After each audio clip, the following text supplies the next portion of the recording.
Okay, well, good evening all. So we had a fabulous weekend, a weekend and a half ago, didn't we? I've got a couple of pictures from that to show later. Kick off with the usual thing about the sun and solar cycle 24. Here's the sun today. We've got a new sunspot coming along here, which is 1350, and a fairly active thing down here, 1346. Otherwise, the sunspots we've been looking at the last time or so have now moved over to this side and moving off the edge. But Peter Pace has been busy. I don't know where he gets the sunshine from. He lives in the sunniest part of the province, I think.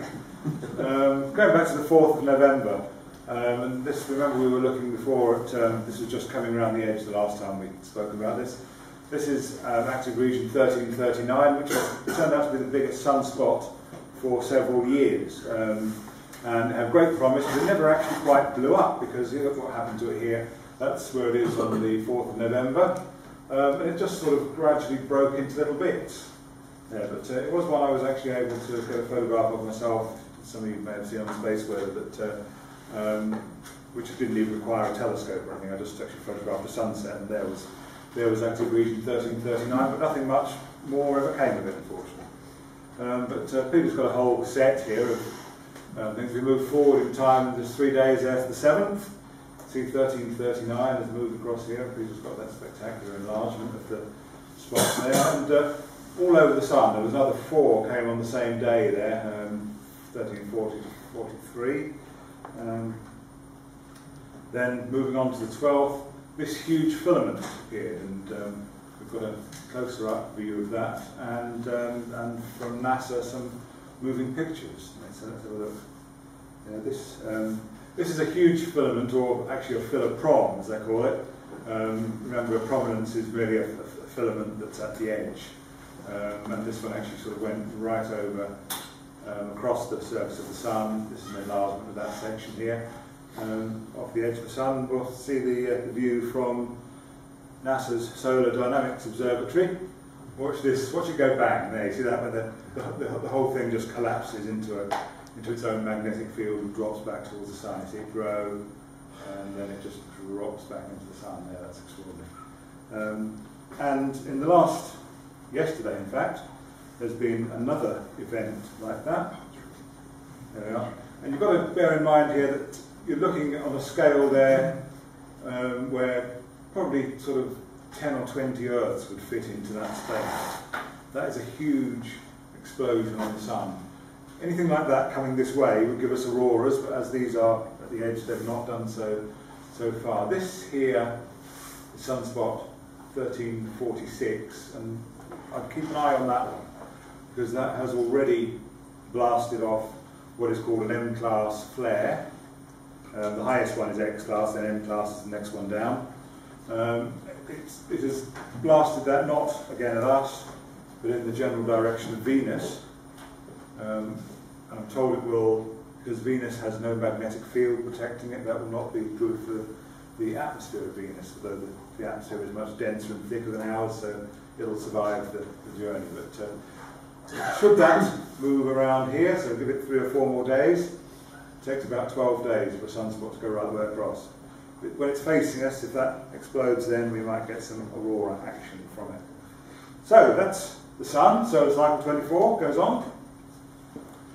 Just to talk about where the planets are in the sky at the minute. We've had an apparition of Venus and Mercury recently, but really very unfavourably placed, particularly Mercury.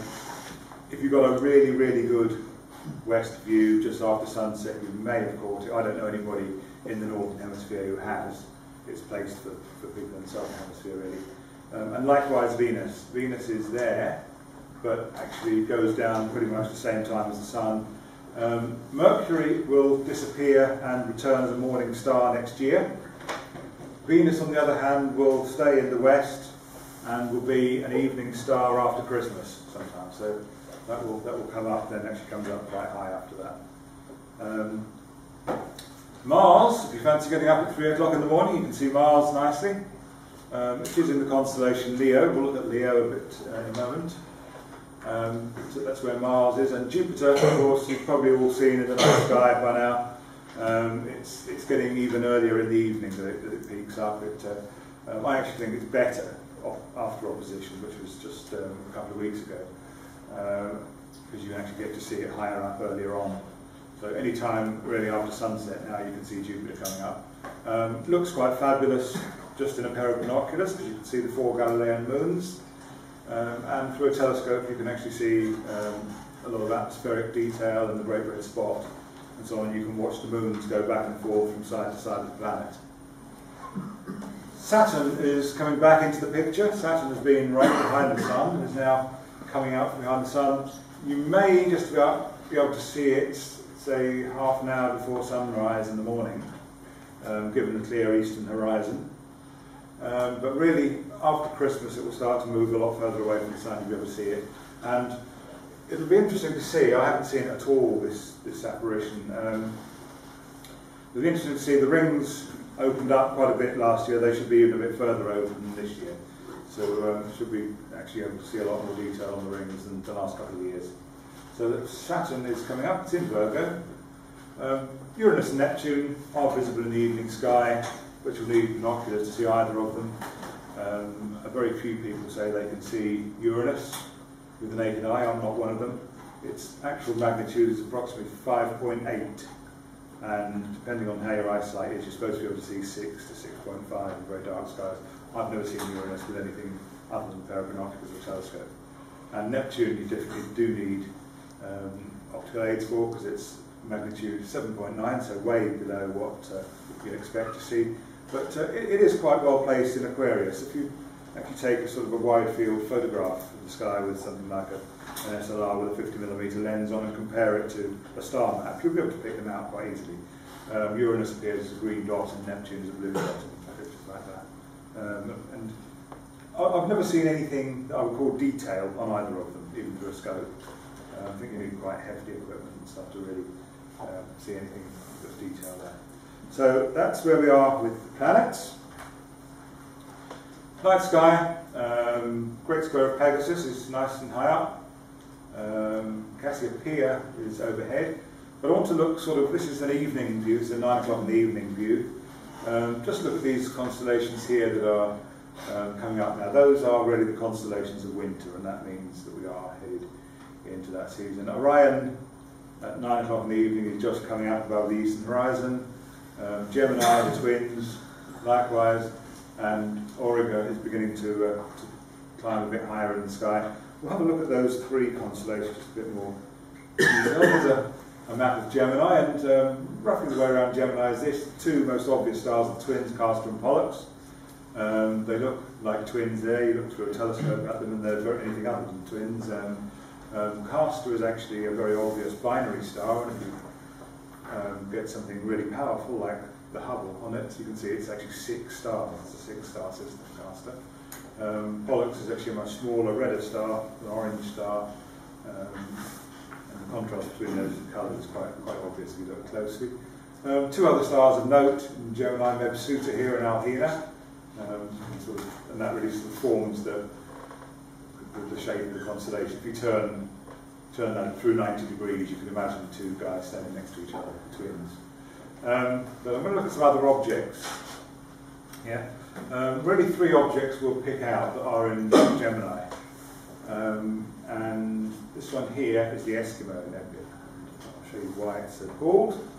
That's a Hubble Space Telescope picture. It doesn't look anything like that, unfortunately, through anything that we might use. It looks like a fuzzy blob, actually, because it's only about 10th magnitude, so it's not a very bright thing. But that's the Eskimo in Gemini. Well worth a look if you happen to be scanning around that part of the sky with a telescope. This one's a bit easier to see, sort of, although it's disappointing, I find. The Cone Nebula, and that again is a Hubble Space Telescope picture, and it's one of these star-forming regions of nebulosity. And what you really see is the star cluster, which is the area there. And I've never even really seen any nebulosity I can be convinced of there, but it's, theoretically, I mean, if you look it up, it's actually magnitude 3.9, so it ought to be, but it's so spread out that it's quite difficult to see any of this sort of stuff going on. You just see really that star cluster, but again, worth a look. This one is easy. Messier 35. It's sort of in the top end of Gemini, the north side of it. And it is probably the best of the open clusters in that part of the sky. Not only that, it has a little cluster called NGC 1907 right next to it. And that is a picture I took through my telescope. That's not a Hubble or anything, so it's quite an easy thing to catch. That was photographed through an 8-inch scope, so it's not hard work.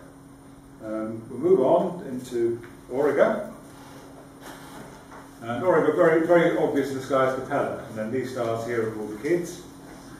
Although it's a sort of pentagon shape, I think that's a bit misleading, because this star here, Almath, is one of those that actually changed constellations at some point.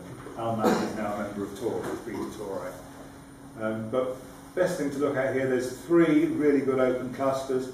M35 we just looked at, it's kind of down here, so these are all in the Milky Way, which runs right through Auriga.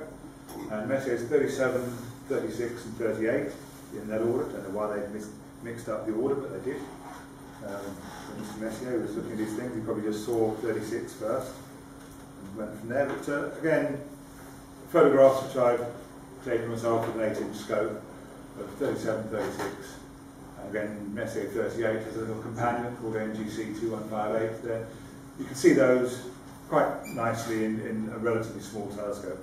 6-inch reflector will actually show those as having, you know, lots of stars in it.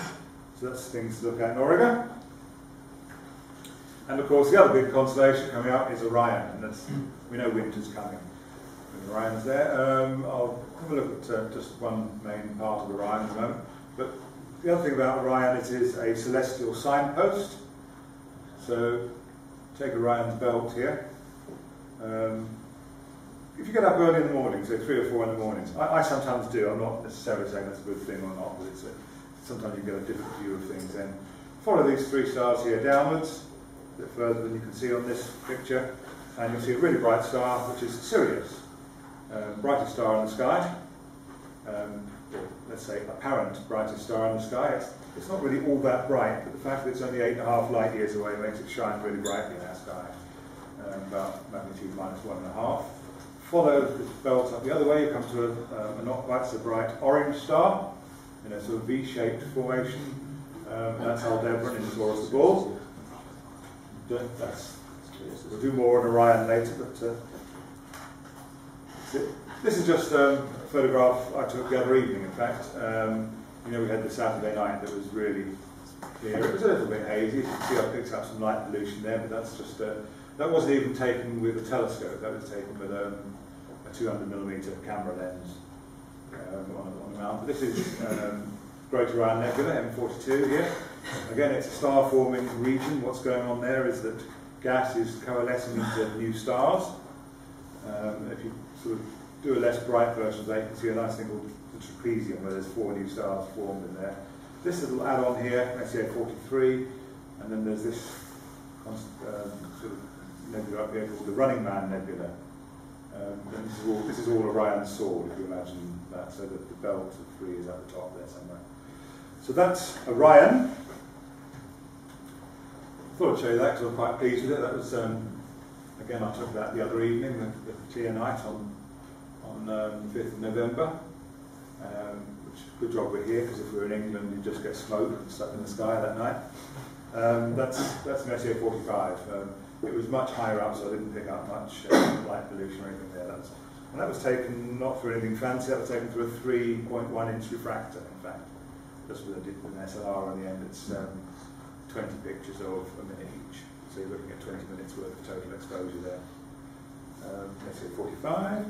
And the one I'm just going to mention, last thing, however, is, because it's tonight, this is the good news, is the Leonid Meteor Shower. Tonight, tomorrow night a bit maybe. And the Leonid radiant is just up here in the sort of upper part of Leo. Leo, you see, as I mentioned earlier, has Mars in it at the moment, as well as Regulus. It's just next to each other. That's a good colour contrast. If you look at those two, Regulus is a blue star, Mars is a red planet. They both appear about the same brightness at the minute. The colour contrast is very obvious. But meteors will come flying out there sort of sometime around about midnight tonight. Trouble is, 2 problems. One is that the weather doesn't look as if it's going to clear in time. It is going to clear. I was looking at the maps earlier, but it's not going to clear in time to catch the peak of that shower around about midnight tonight. And of course the moon is right here. A last quarter moon tonight is shining its light right over the area of interest. So it doesn't look like it's going to be the best year for Leonids, but there you are. That's me. Thank you very much. Cheers.